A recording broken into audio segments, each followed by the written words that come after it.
My name is Clara Reynolds, and I'm 31 years old, living in Seattle, Washington.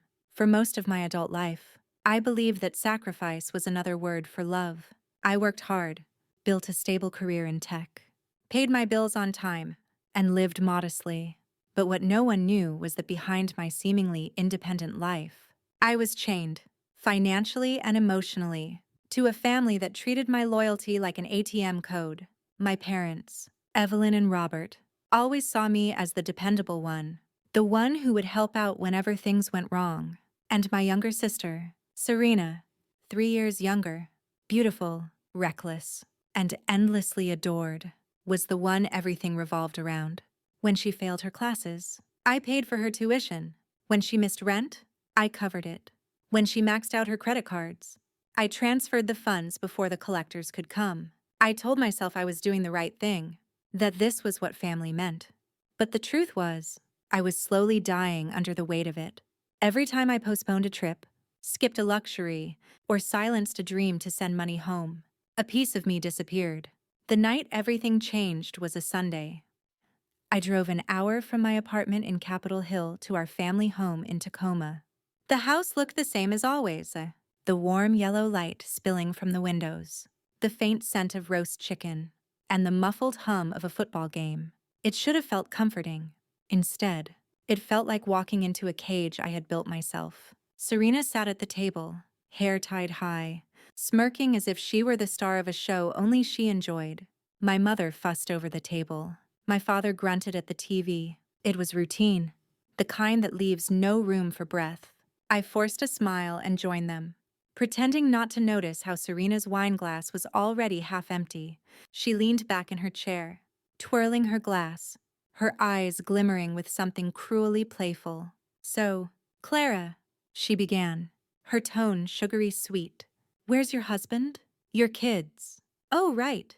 You don't have any." My mother chuckled lightly. My father let out a small snort. It was supposed to be a joke, but it landed like a blade. I felt my chest tighten, the air turning cold. I looked at them. These people I had spent years saving, supporting, protecting, and realized they were laughing at the very life I had traded for them. I set my spoon down and met her gaze. My voice came out calm, sharper than I expected. "You're right," I said softly. "I don't have a husband or kids. But where's your money?" "Oh, right. I've been supporting you." Until today. The laughter stopped. Serena's smile froze. My mother's fork clattered against her plate. My father's eyes narrowed, his face reddening. But I didn't care. For the first time in my life, I felt something shift inside me, a mix of fury and liberation.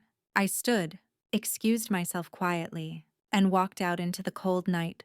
The drive back to Seattle felt endless, headlights streaking across the windshield as my mind replayed every sacrifice, every transfer, every night spent worrying about bills that weren't mine.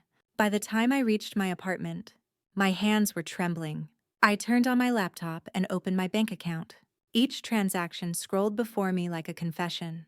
$12,000 for Serena's college debt, $4,000 for my mother's car repair, $15,000 for my father's mortgage, 7 years of silent servitude, over $80,000 gone, enough for a down payment, an MBA, a life. I stared at the numbers until my eyes burned, then clicked cancel recurring transfers. It took less than 5 seconds, yet it felt like breaking chains that had bound me for years.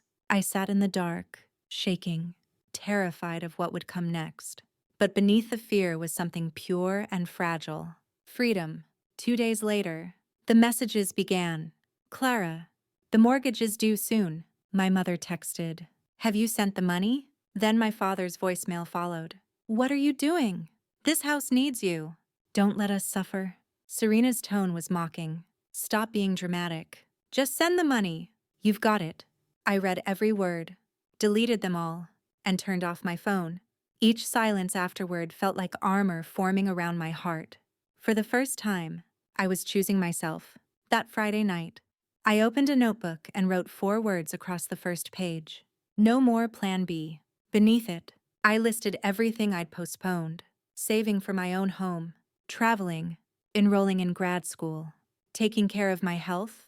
Each line was a promise to rebuild my life. A week later, another message came from my mother. Come home for dinner Sunday. We need to talk. It wasn't a request. It was a command. I went, not out of guilt, but to face it. The dinner was silent at first. My father sat with crossed arms. Serena scrolled through her phone. My mother rearranged the silverware like she could fix control with perfect symmetry. Finally, she spoke without meeting my eyes. This family can't survive without your contribution. We raised you. Now it's your turn to give back. Serena snorted. Seriously? Clara, you act so high and mighty, but you're still alone. No man, no kids, just money. Must be nice. I took a deep breath and replied evenly. The difference is, I earned mine. Without me, you would have lost this house years ago. My mother snapped. Don't talk to your sister like that. You're older. Be forgiving. My father's voice boomed next. Watch your mouth. This is your home. I stood, my voice calm but cold. If this is home, why does it feel like a debt collector's office? You don't love me. You just love what I can give. I grabbed my coat. If you see me as your wallet, then you've already lost me. And I left. That night, as I drove back through the rain, I whispered to myself, I'm done being their safety net. But I had no idea the storm that was still waiting. 3 days after that confrontation, I came home from work to find a thick envelope waiting at my apartment door, stamped with the logo of my family's bank. At first, I thought it was another routine statement, but when I tore it open, my hands went numb. Inside was a stack of documents labeled Home Equity Line of Credit Agreement, and printed right beneath the title was my name, Clara Reynolds, my address, my social security number, and a signature pretending to be mine. My knees nearly gave out. Someone had forged my name to borrow $60,000. I flipped through the pages in disbelief. The date of signing circled in bold. Just 2 weeks earlier, days after I told them I wouldn't send money anymore, I dropped the papers onto the table, my heartbeat thundering in my ears. It couldn't be real. My family wouldn't do this. But deep down, I knew they could. My parents had always seen my sacrifices as obligation. Serena always treated my help as guaranteed. And now, when I finally said no, they had decided to take it anyway. I felt sick. Betrayal pulsed through me like poison. They hadn't just disrespected me. They had committed a crime under my name. I tried to call my mother, but before I could, my phone buzzed. A text from her blinked on the screen. Clara, everything's fine. Your father and I handled a small issue with the house. Don't worry about it. Then another, from my father. We did what was necessary to save our home. You'll understand someday. No apology, no acknowledgement, just justification. My hand shook so hard I almost dropped the phone. They had stolen from me and called it love. That night, I sat in the dark with the documents spread across the table. Every line of that contract was a scar. Each signature, a reminder that my trust had been used against me. I cried quietly, not from weakness, but from the collapse of something sacred. Family. That word, once so comforting, now felt venomous. When the tears finally stopped, a cold calm took their place. I picked up my phone again, but this time, I didn't call my parents. I called the bank's fraud hotline. The woman on the other end spoke softly but firmly after hearing my story. Mrs. Reynolds, this is serious. You'll need to contact our fraud investigation department immediately. And you might want to consult an attorney. That night, I didn't sleep. I stared at the ceiling until dawn, every tick of the clock pressing against my chest. When morning came, I made coffee with trembling hands, opened my laptop, and searched for a lawyer specializing in identity theft. One name kept appearing, Rachel Nguyen, a Seattle attorney with a reputation for protecting victims of family financial abuse. I booked an appointment for that afternoon. Rachel's office was bright and orderly, a world away from the chaos inside me. She looked to be in her early 40s, sharp-eyed, composed, but kind. I handed her the forged documents, and she examined each page carefully, flipping through in silence. Finally, she looked up. Clara, this isn't just wrong, she said, her voice calm but unyielding. This is a felony. Forgery. Fraud. Identity theft. You have every right to press charges. I swallowed hard. But they're my parents. My sister. Rachel leaned forward. Family or not. What they did could destroy your credit, your career, even your future. You can't let this go. Her words hit like a gavel striking truth. Something inside me hardened. For years, I had let guilt control me. I'd let love justify exploitation. But now, staring at those forged papers, I realized this wasn't love. It was greed wrapped in blood ties. I nodded slowly. I'll do whatever it takes. I'm done letting them ruin my life. Rachel's expression softened. Then we'll start today. You're not alone in this anymore. Leaving her office, I walked out into the gray Seattle afternoon. The air smelled of rain, sharp and cleansing. For the first time in years, I felt a flicker of control returning. That evening, I followed Rachel's advice to the letter. I froze my credit, changed every password, banking, email, even streaming services, and opened a new account at a different bank. When I saw my balance safely in that untouchable space, something inside me eased, like I'd locked away the last piece of my sanity where no one could reach it. I spent the next few days building walls, literal and emotional. I stopped checking my old phone, blocked family numbers, and spent evenings in silence, reclaiming the rhythm of my own breath. On Saturday, I went to my first yoga class in years. At one point, the instructor whispered, "Exhale what no longer serves you," and without warning, tears slid down my cheeks, because that was exactly what I was doing, exhaling years of guilt, obligation, and the illusion that love required losing myself. By Monday, Rachel had filed the official fraud report with the bank. My case was under investigation. She told me to start gathering every record of money I'd ever sent them. Transfers, bills, receipts, even text messages. It felt like opening an old wound, but I did it anyway. The total shocked even me. Over $84,000 in 7 years. My life's work reduced to a ledger of exploitation. And yet, under the weight of that truth, I felt lighter, because this time, I wasn't hiding it. This time, I was fighting back. By the end of that week, my apartment looked more like an evidence room than a home. Papers covered the dining table, bank transfers, email threads, screenshots of texts that once sounded like love, but now read like demands. Rachel had told me to organize everything by year, by purpose, by name. "You're building a record of your own history," she'd said. "One they can't twist anymore." So I did. Every dollar I had sent, every lie I had been told, every thank you that was really a command. I had always believed my silence made me strong. But staring at the thick binder I was creating, I realized silence had only made me invisible. It was a quiet Thursday evening when my phone began buzzing again. I had kept it off most of the week, afraid to see their names light up my screen. But this time, I let it ring. When the noise stopped, I opened my messages. There were 27 unread texts. My mother's tone bounced between guilt and sweetness. "Clara, families forgive each other. Don't let something small come between us." My father's messages were heavy with authority. "You're overreacting. We did this to protect the house. You owe us understanding." And Serena, hers were scattered fragments of arrogance and panic. "Can you just let it go? Then you've ruined everything. Mom's crying because of you." "Then fine. Do what you want. You've always thought you were better than us anyway." I didn't respond to a single one. Instead, I opened a new folder on my laptop and labeled it Evidence. One by one, I saved every message, every voicemail. If this was going to end, it would end in truth. The following Sunday, I was at Rachel's office again. She looked over the binder, flipping through color-coded tabs. When she reached the section labeled Forged Loan, she paused. "You've done everything right," she said. "Now it's time for them to face what they've done." I swallowed hard. "You mean, face them?" She nodded. "You'll have to, sooner or later. Confrontation is part of closure. But this time, you'll go in prepared." The thought made my stomach twist. The idea of walking back into that house, of seeing their faces, knowing what they'd done, it made my skin crawl.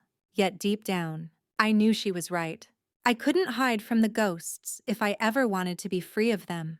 That evening, I sat by my window watching the city lights blink across the water. Seattle shimmered in the cold autumn air, a world both distant and alive. Somewhere in that quiet, a strange calm settled over me. For years, I had believed my family defined me. Now, I was learning that sometimes you have to lose the people you love to find yourself again.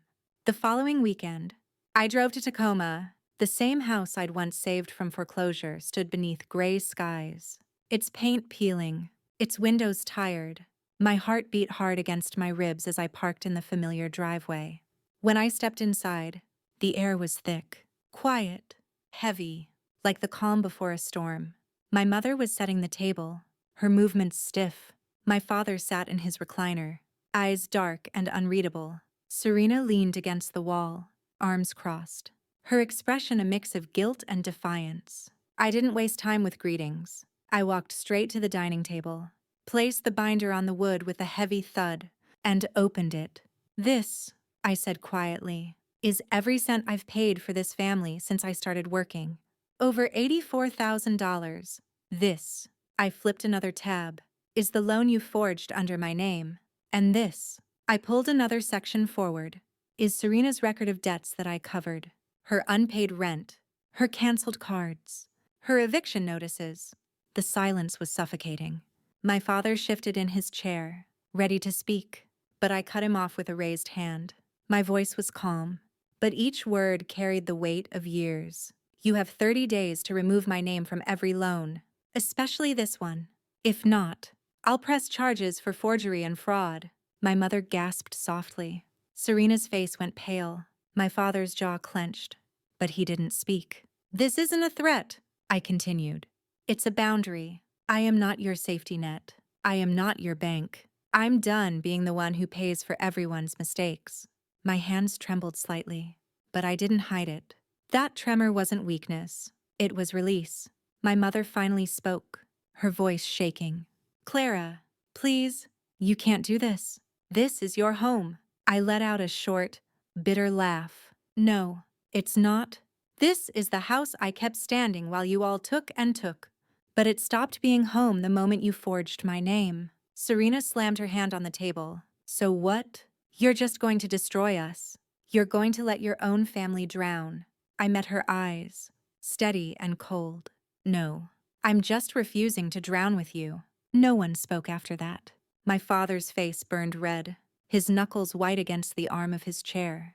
My mother's eyes filled with tears. Serena stared at the floor. I closed the binder, lifted it into my arms, and said evenly, 30 days. Then I turned and walked toward the door. The night air outside hit me like a shock of ice. For a moment, I just stood there on the porch. The faint hum of traffic in the distance, the smell of wet earth in the air. My body trembled, but inside, I felt clearer than ever. When I got back to Seattle that night, I poured myself a glass of wine and sat in silence. The battle wasn't over, but something inside me had shifted. I wasn't the same woman who once apologized for existing. I wasn't the backup plan anymore. 2 weeks later, Rachel called. Her tone was calm, but there was something different in her voice. Relief? Maybe even pride. "Clara," she said, "the bank has completed the investigation. They confirmed your signature was forged. You're officially cleared of all liability for that loan." I froze in my chair, unable to speak. For a moment, the world went quiet. The hum of the refrigerator fading, the distant sounds of traffic dissolving into nothing. Then it hit me. I was free. Free from the debt. Free from their grasp. Free from the years of guilt that had eaten through every dream I ever had.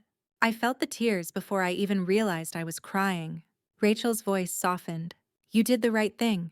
You stood up for yourself. That's not easy, especially when it's your family." After I hung up, I sat for a long time, staring out my apartment window at the evening light spilling across the skyline. Seattle looked different that night.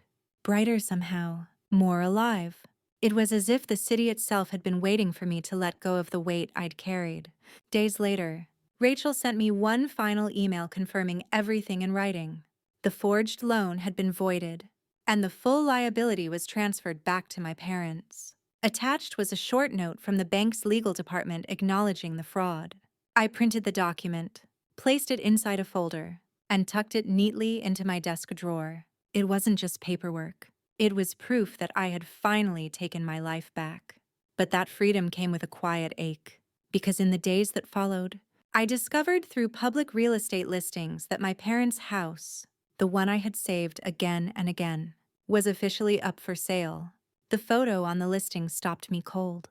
The same front porch where I'd stood shivering 2 weeks earlier. The same crooked fence. The same windows that used to glow with warmth. Now, beneath it all, in bold red letters, were the words "for sale." A strange wave of sadness washed through me. I wasn't happy to see it go. That house had once been everything I thought family stood for: safety, belonging, love.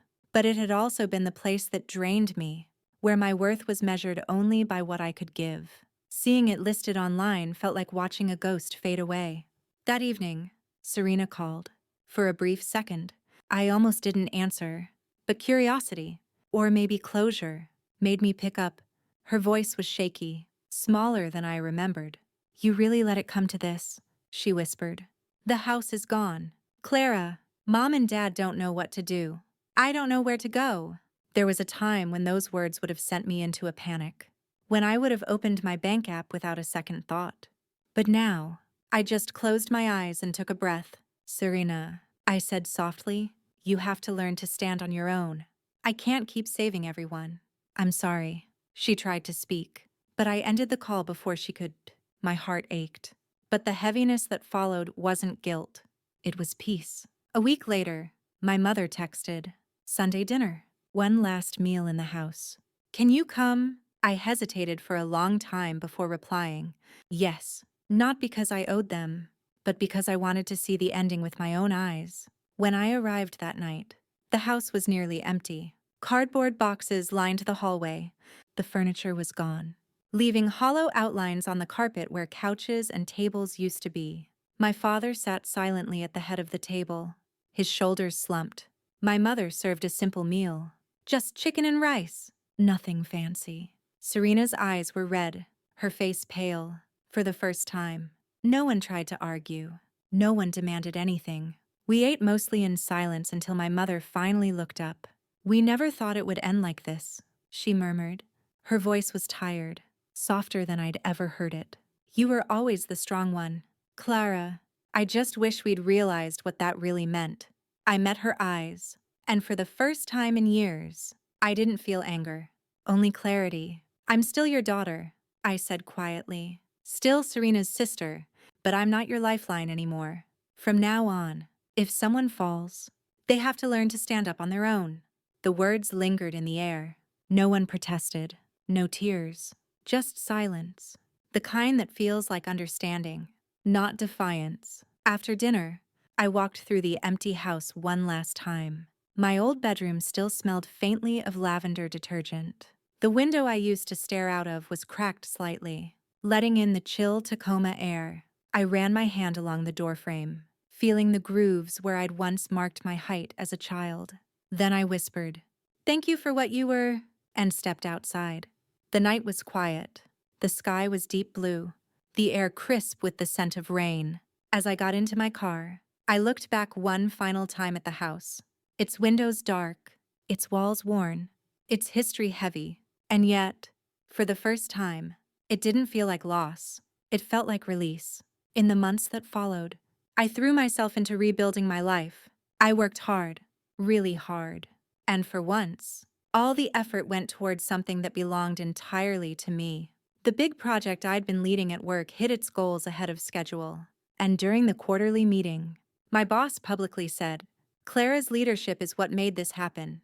I was promoted to senior product manager a few weeks later. It was the first success in my life that wasn't tied to someone else's survival. Outside of work, I started to live. I joined a Thursday night cooking class where I met people who didn't care about how much money I made or who I was related to. They just cared about the stories I shared. I began volunteering at a local STEM center, helping kids build their first robots. seeing in their eyes the spark I had once buried beneath obligation. And slowly, I began to understand what real giving looked like, giving from choice, not guilt. One December evening, I stood on my balcony, looking out at the city lights shimmering across the water. The air was cold, sharp, alive. I poured myself a glass of wine and smiled, not the brittle, polite smile I'd worn for years, but something real. I whispered to myself, "You did it. You're free." I learned something through all of it, that freedom doesn't always come from walking away. Sometimes, it comes from finally saying no. My worth was never in how much I gave, but in the strength it took to keep what was mine.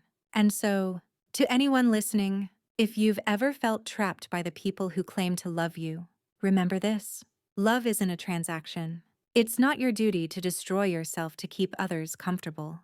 You deserve peace. You deserve to stand tall. You deserve to live. Thank you for watching Clara's story. If her journey moved you, don't forget to like, comment, and subscribe to Vengeance Within, where we share the stories of those who found strength in the fire of betrayal.